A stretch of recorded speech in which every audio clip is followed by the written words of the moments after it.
but that's where they're from. Arizona, California, New Mexico, escaping the heat, coming for the rain and leaving before it snows, that's for sure. They don't like driving in the snow.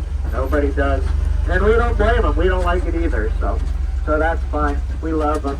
We need them really badly. We get a whole bunch of church groups every year. That's a big part of it. I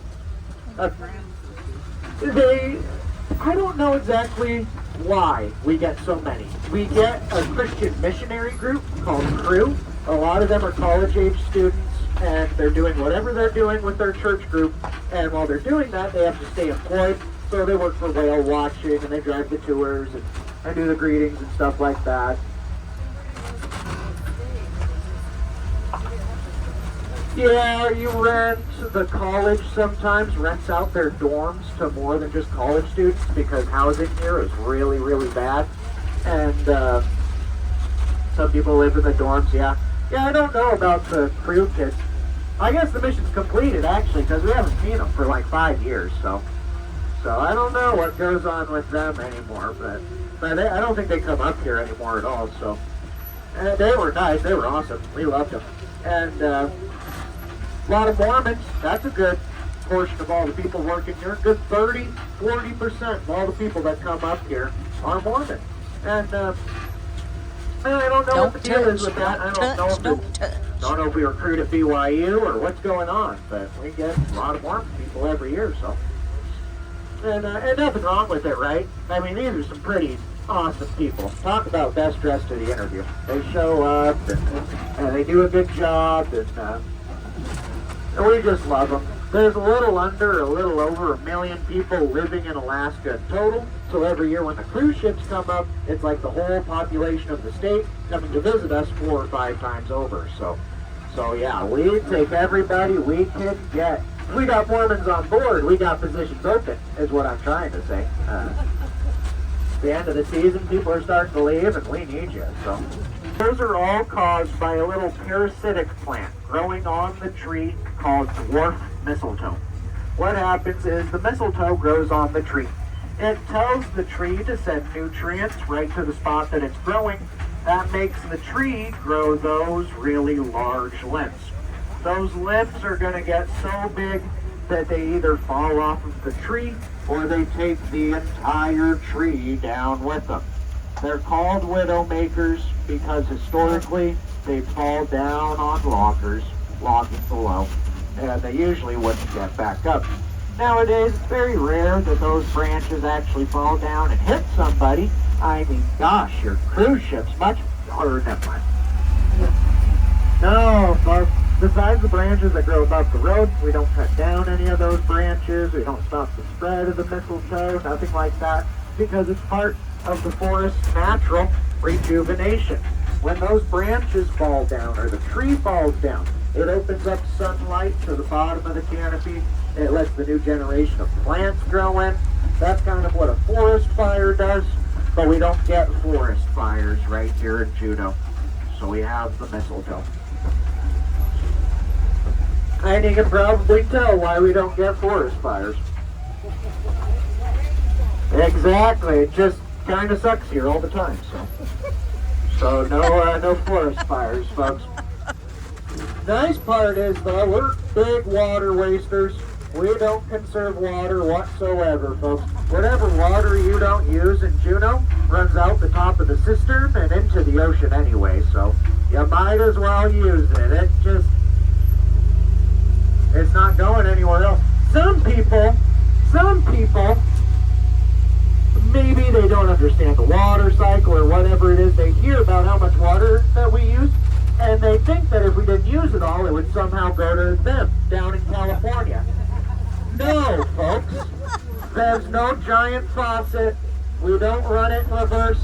It's just simply not true. I don't know how else to say it. If you live in the desert, you gotta come up here. Oh, that one. Yeah, that's the bunchberry. That's what I was talking about. That one is edible. Doesn't taste like anything, though. It's usually a filler in pies and stuff. It doesn't taste like anything. But yeah, no, folks. Come up here. Come get the water. You can take it back home with you. That's fine.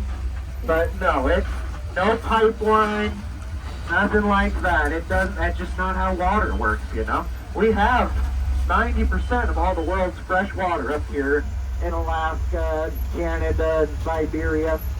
And it's not because we hoard it.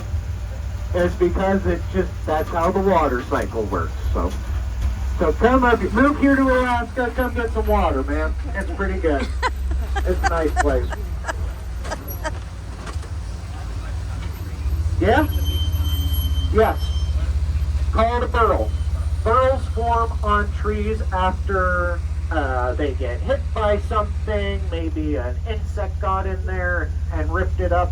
And it's something that happens really early on in the tree's life that makes it grow that growth. It usually gets injured, and that's why that happens. Burls are extremely expensive, folks. People cut down. Burl poaching is a big thing. Burl poaching. So those burls grow on the tree. People see the burl on the tree and they cut down the whole tree so that they can take the burl off of it. They cut it into slabs and it has an extremely unique wood grain pattern in it. They then make those slabs into like coffee tables and stuff, and people buy them for thousands and thousands of dollars for that really unique wood grain pattern on the inside. People sell burls for 10 grand after all the furniture they've made with it. That's how much all their furniture is going to sell that they make with it. And so this goes to as far as people trespassing onto private property, state land, national forest land, and going and cutting down people's trees for the burls on them, and then making the furniture and selling it. So yeah, oh yeah, burl poaching, that happens. People have their trees cut down all the time. And it's in the middle of the night. It's pretty funny. That's an Alaskan highway robbery right there. Is cutting down the tree. Yeah, you'll see them all over. I'll point them out when we see another one. And if they aren't, he has to replace those logs with the wind-fallen trees from the year prior. That's what he uses under the road. And then once that's all done, he goes and resurfaces the road with his clay and his gravel, driving steamrollers and all that stuff up and down the road. And it's a good month process of him working every day. Beautiful waterfall over on the left here. We call it Angel Falls. You might have heard of it before.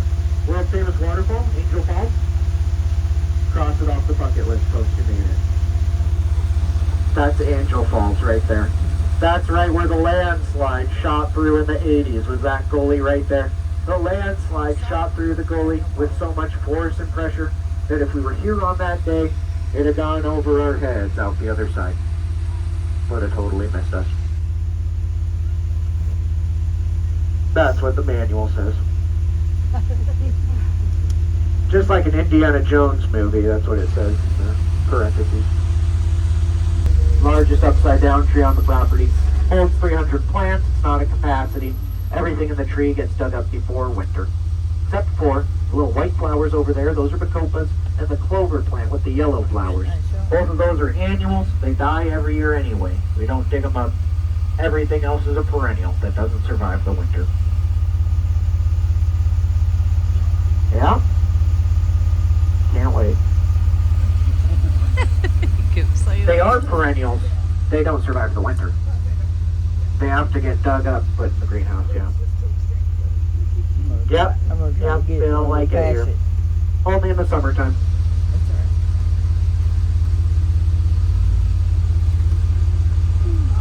How many visitors do you get? Somewhere around, I'd like to say about 150,000 people every year. Something like that. We do about 400 to 900 people a day. Every day of the week, from the beginning of May to the end of September here, really. We'll keep going into October, but it's very few and far between in October. So yeah, we do a lot of people, man. Heck yeah, we're working all the time. We started it and got here at 7 o'clock this morning. That was kind of lame. That's not our usual. Usually it's like 8:30, so getting here at 7 was pretty hard. And we'll go till about 6:30. somewhere around there. And the last tour doesn't get here till probably 5 o'clock tonight, so.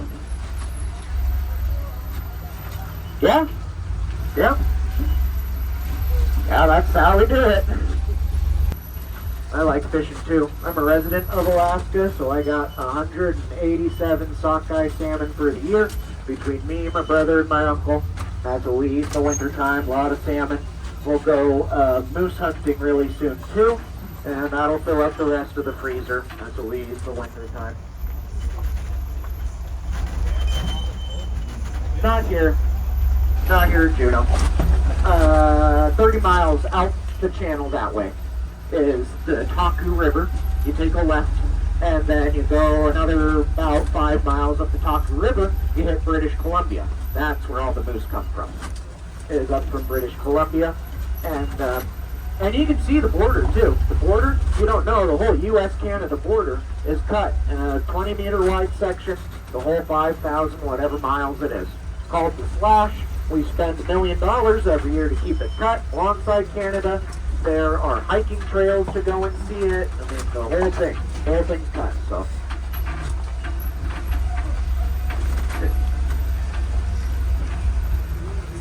The giant line in the trees.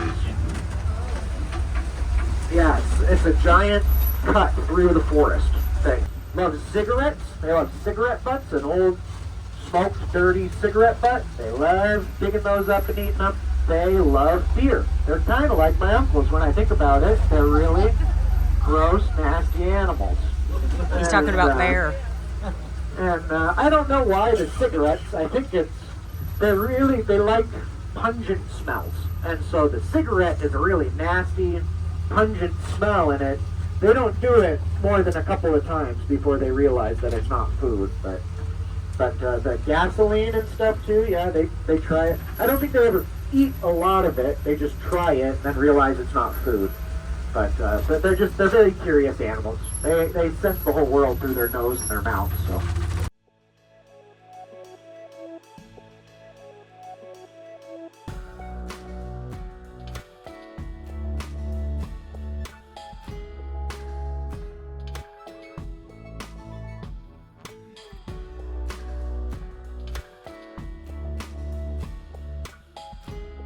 These are some of the flowers in their beautiful gardens.